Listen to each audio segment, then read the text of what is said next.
एक ओंकार सतनाम करता पुरख निर्भव निर्वैर अकाल मूरत अजूनी सैभं गुरु प्रसाद।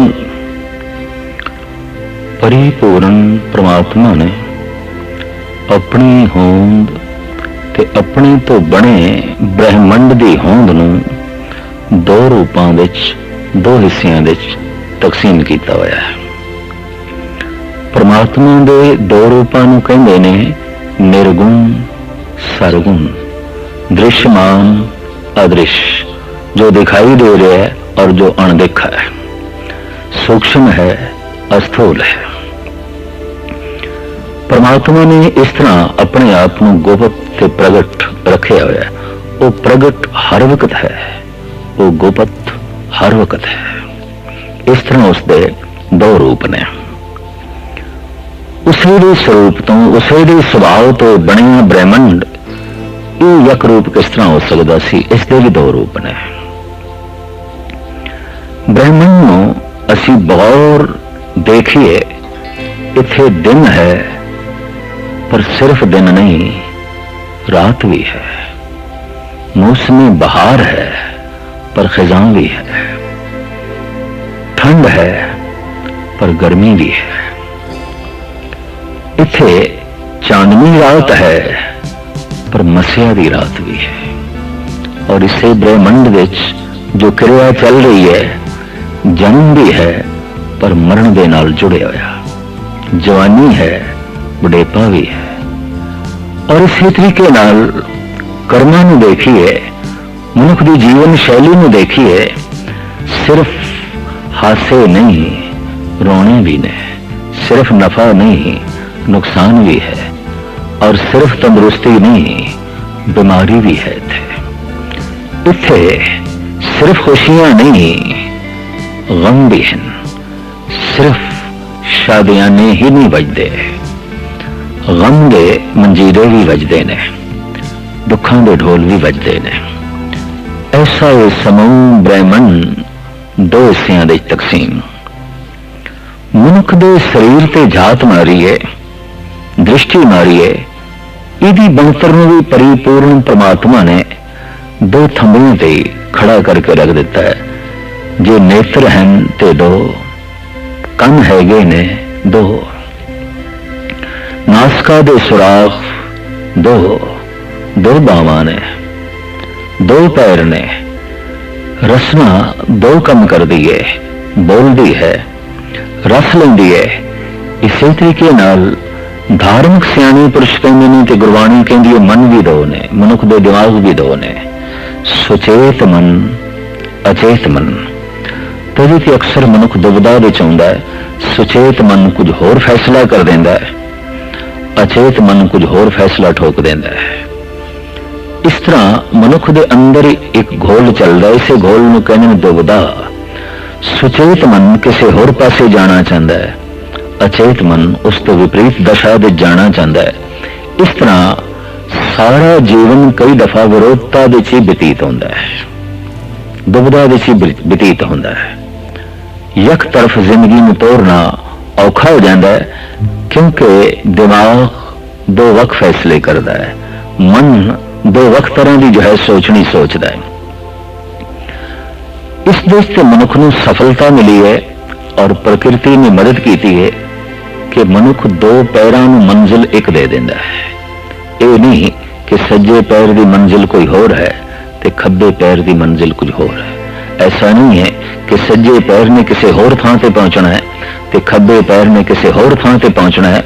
नहीं, मनुख दो पैरों नूं मंजिल एक दे देता है, दो हत्थां नूं कम एक दे देता है। ऐसा नहीं कि सज्जा लिखे ते खब्बा मिटा दे, सज्जा बनावे ते खब्बा तोड़ दे।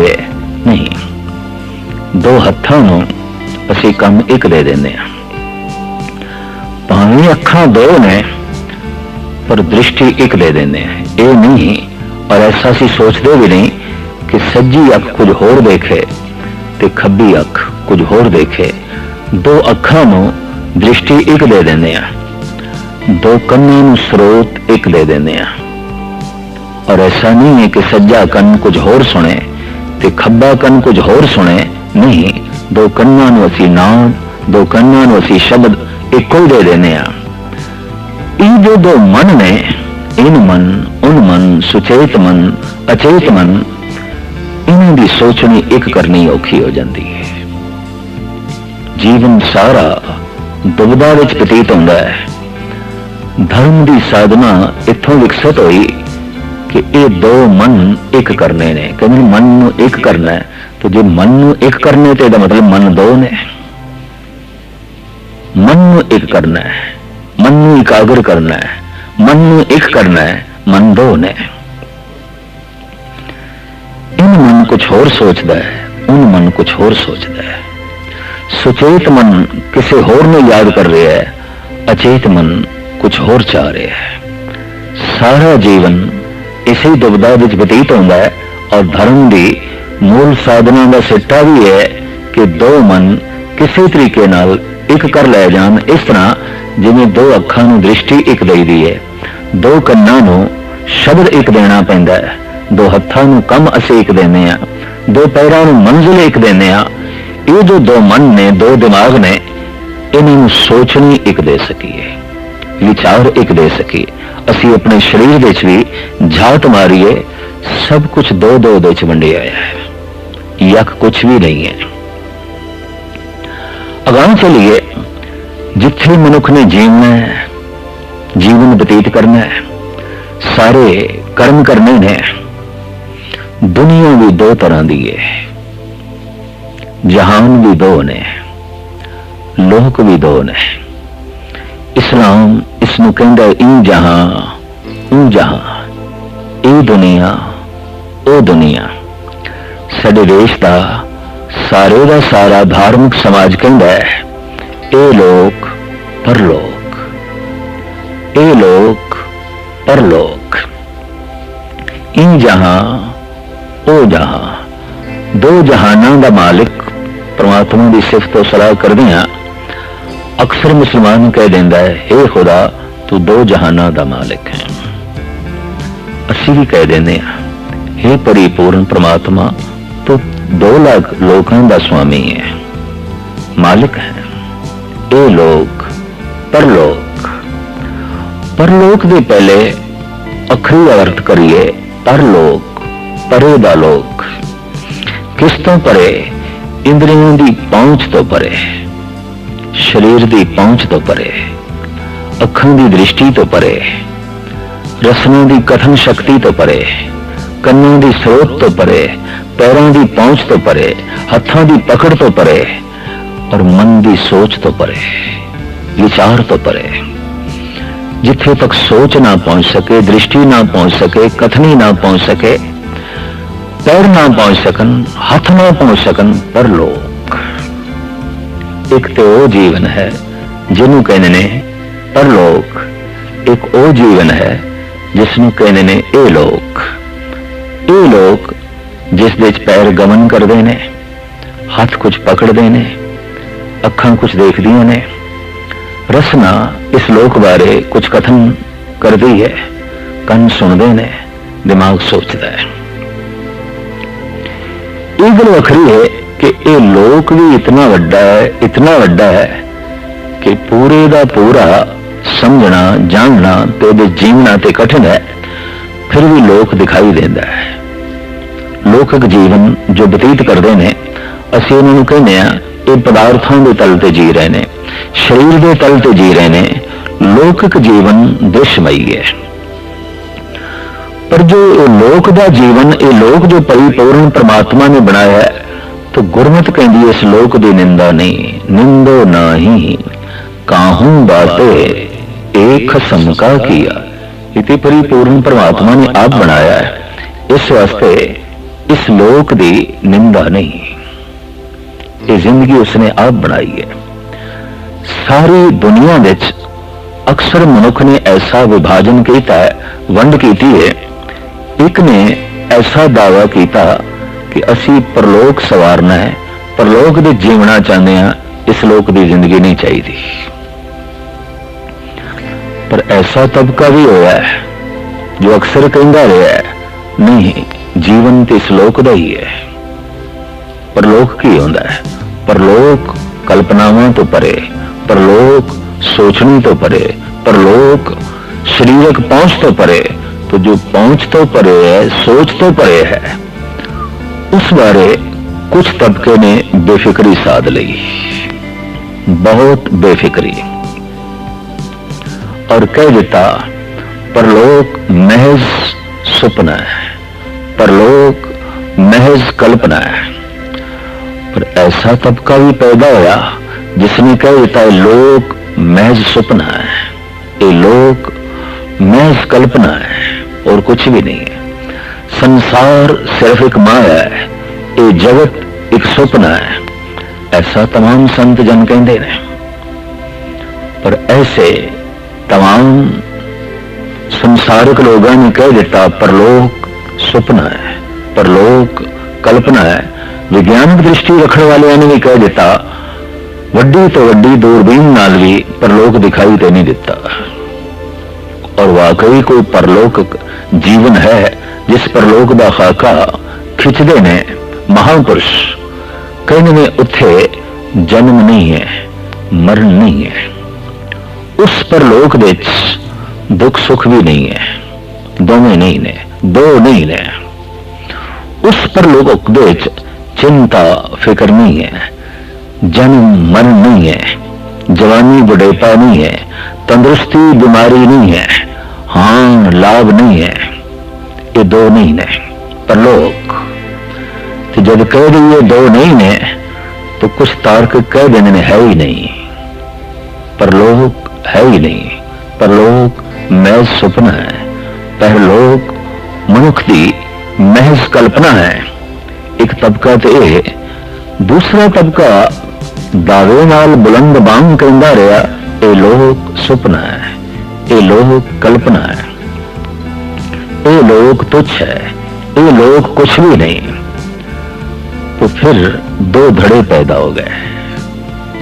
एक ने परलोक की खातर इस लोक को इनकार किया, दूसरा जिसने इस लोक की खातर परलोक को इनकार किया।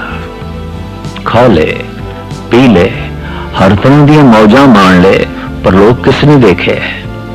कौन जानता है? जिसनों पंजाबी मुहावरे च कहंदे ने ये जग मिठा अगला किन डिठा। ये जगत ही महान है, अगले नूं कौन जानता है? अगला है भी सही कि नहीं? बहुत वड्डे त्यागी वैरागी पैदा हुए सारी दुनिया च, जिन्होंने कह दिता जीवन ते परलोक दा ही है और असी उत्थे तक गमन करना है, पहुंचना है, प्राप्त करना है।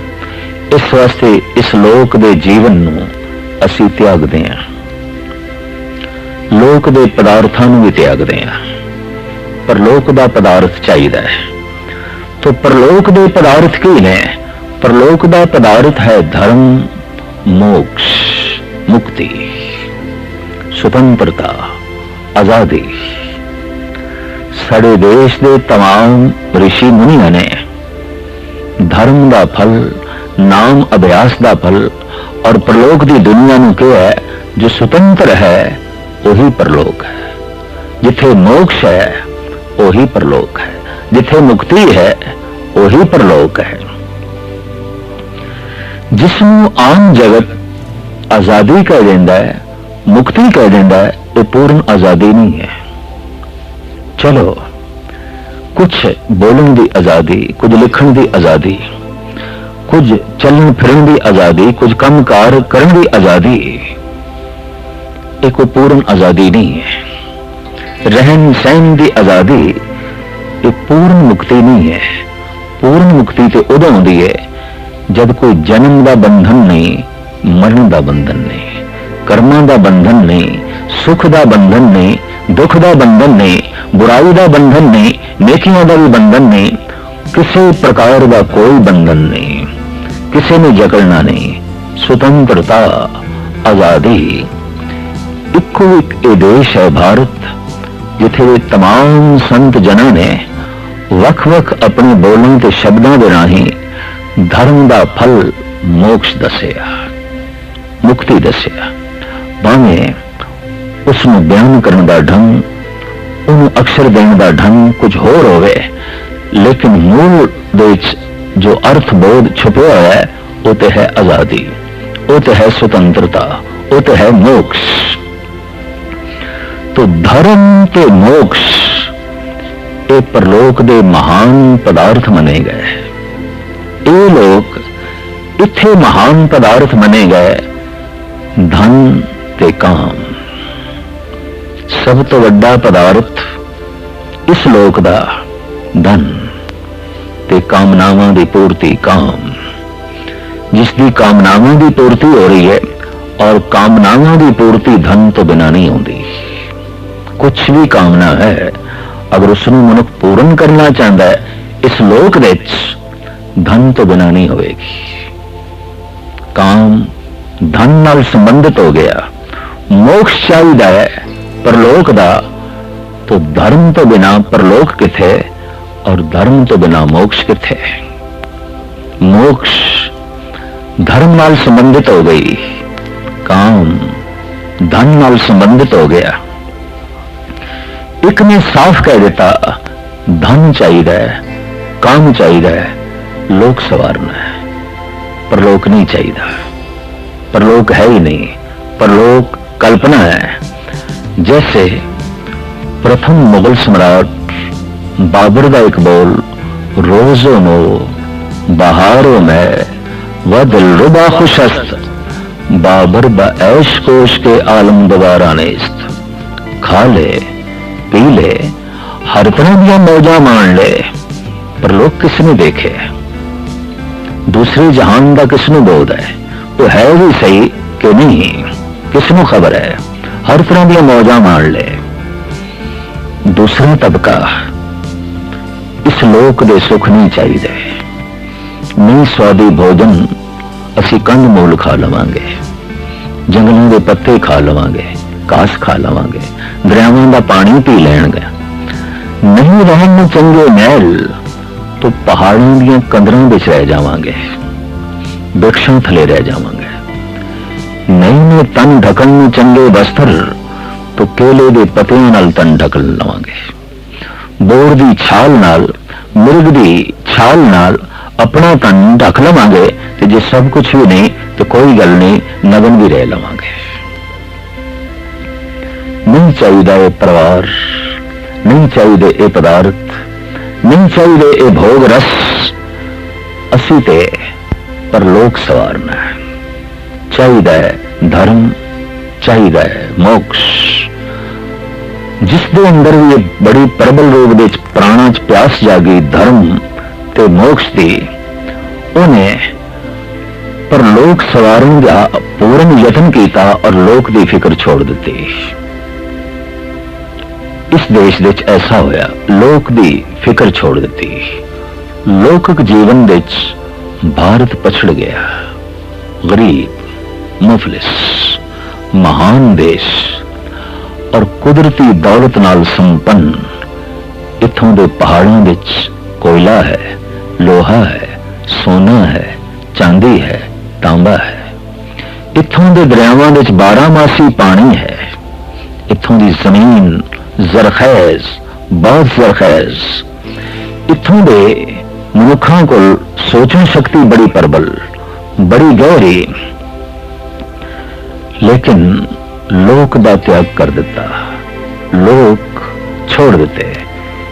इस देश का जो प्रतिभाशाली मनुख सी, इस देश का जो गहर गंभीर मनुख सी, वो पहाड़ों दी कंदरां दे चला गया। वो हिमालय के उत्तरा खंड दे चला गया। वो बियाबान जंगलों दे चला गया। वो गारां ते गुफावां दे जा बैठा। उसने जगत नाल बिल्कुल संबंध तोड़ दिता।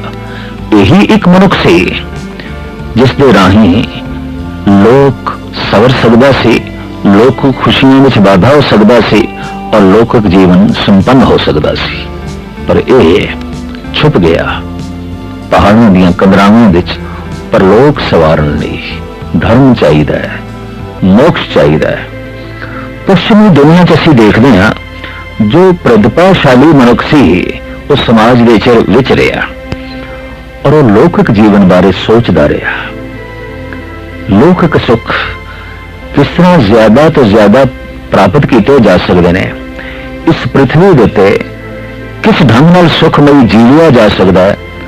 प्रतिभाशाली मनुखा ने अपना सारा दिमाग, अपनी सारी सोचनी इस देश खर्च कर दी तो विज्ञान का जन्म होया और विज्ञान ने भरपूर सुख लिया दिते, भरपूर सहूलतां लिया दित्तियां।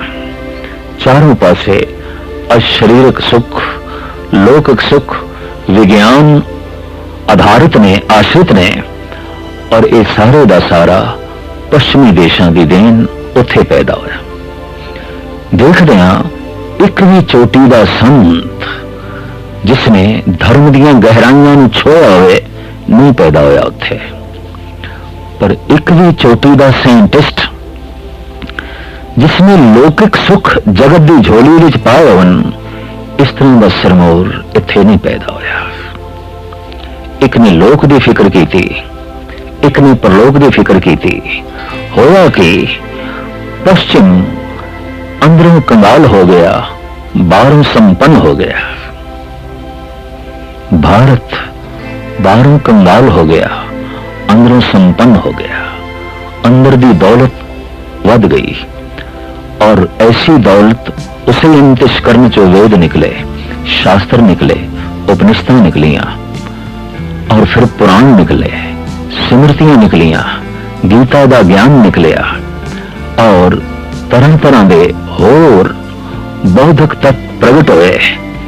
धन गुरु नानक, धन गुरु गोबिंद सिंह जी महाराज दी अजीम रचनावां ये नजर आमते आईयां। लेकिन लौकिक जीवन बड़ा दुखी और काफी सदियां तो ये देश पीड़ित जी रहे।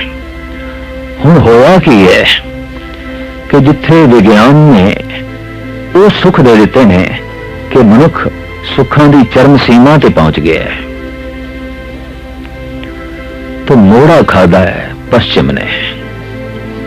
अंदर दी कंगालता दिस पई, बेचैनी दिस पई, परेशानी दिस पई, व्याकुलता दिस पई और इस सब कुछ बेमैनी दिस पिया भी ये सब कुछ अगर मेरी बेचैनी नहीं दूर कर सकती, ये सब कुछ मेरी व्याकुलता नहीं मिटा सकती, तो इस धन नूं मैं की करा, इस सुंदर कोठी नूं मैं की करा, इन्हां कारां नूं मैं की करा और इस तरह दीयां होरां ते परियां ते परिवार नूं मैं की करा। घृणा पैदा हो गई, उदासी पैदा हो गई और कुछ उदास होके परलोक की दुनिया की तरफ मुड़े, कुछ उदास होके खुदकशी करने ते मुड़े। अज जितनी आत्महत्या पश्चिमी देशों विच है, उतनी आत्महत्या पूर्वली देशों विच नहीं है। लेकिन हुण पूर्व तो भी एक भुल हो गई है। उसने भी लौकिक जीवन की फिक्र की है, पर लोक नूं ये भी भुलांदा जा रहा है, ये भी तिलांजलि देंदा जा रहा है। और इत्थे भी जितनी शौक नाल विज्ञान पढ़िया जा रहा है, इतनी शौक नाल धर्म नहीं पढ़िया जा रहा। जितनी चाव नाल विद्यालय जाया जा रहा है, विश्वविद्यालय साइंस पढ़ने लई, उतनी चाव नाल, उतनी मलार नाल कोई मंदिर की तरफ नहीं जा रहा, कोई गुरुद्वारे की तरफ नहीं जा रहा, कोई मस्जिद की तरफ नहीं जा रहा। और जापदा है अगर इस तरह ही रहा तो बाहर की दौलत संपन्न हो जाएगा ये भारत, लोग सबर जाएगा। यूरोप अंदर की दौलत नाल माला माल हो जाएगा, फिर संत ऋषि पश्चिम विच पैदा होंगे, साइंटिस्ट भारत विच पैदा होंगे, संसार की समस्या त्यों दी त्यों रहेगी। कोई अंदरों सुखी, कोई बाहरों सुखी, कोई अंदरों दुखी, कोई बाहरों दुखी।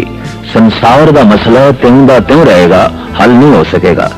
एक बड़ी सुंदर गाथा है इस संबंध विच। एक पिंड विच एक चोटी दा नास्तिक सी और एक चोटी दा आस्तिक सी। दोहां दा शुक्रवार दे दिन वाद विवाद चलदा सी और सुनन नूं सारा पिंड इकट्ठा हुंदा सी और पिंड वासी पूरे शौक नाल आउंदे सन। अज देखते हैं नास्तिक जितदा है कि आस्तिक जितदा है। भरपूर नास्तिक दलीलां देंदा सी, कोई परमात्मा नहीं, कोई परलोक दा सुख नहीं, कोई ईश्वर नहीं, कोई खुदा नहीं। पर जो आस्तिक सी वो बड़ियां प्रबल दलीलां देंदा सी, ईश्वर तो बिना होर है कि सब कुछ ईश्वर है, सब कुछ परमात्मा है। लेकिन एक अदृश्य घटना नाल दे नाल घट रही सी। जो नास्तिक सी वो आस्तिक दियां विचारां तो सहजे सहजे प्रभावित होंदा जा रहा सी, और जो आस्तिक सी वो नास्तिक दियां दलीलां दा सहजे सहजे कायल होंदा जा रहा सी। इतनी प्रबल कोई दलीलां दे कि मन प्रभावित ना होवे, ऐसा हो नहीं सकता। रोज लोकी सुनते ने, पर हार जित ते विवाद खत्म हो जाता है। पिंड वासियों लई दुविधा बनी रही भी कोई एक जित है तो असी उसके पिछे चलीए, या नास्तिक की जित होवे तो असी सारे नास्तिक होइए, आस्तिक की जित होवे तो असी सारे आस्तिक होइए। पर आस्तिक नास्तिक का फैसला होए बिना बहस रोज खत्म होती सी। आखिर एक दिन ऐसा भी आया, वो शुक्रवार जब सारा पिंड इकट्ठा होया है, बड़े चाव मलार नाल सुन लई।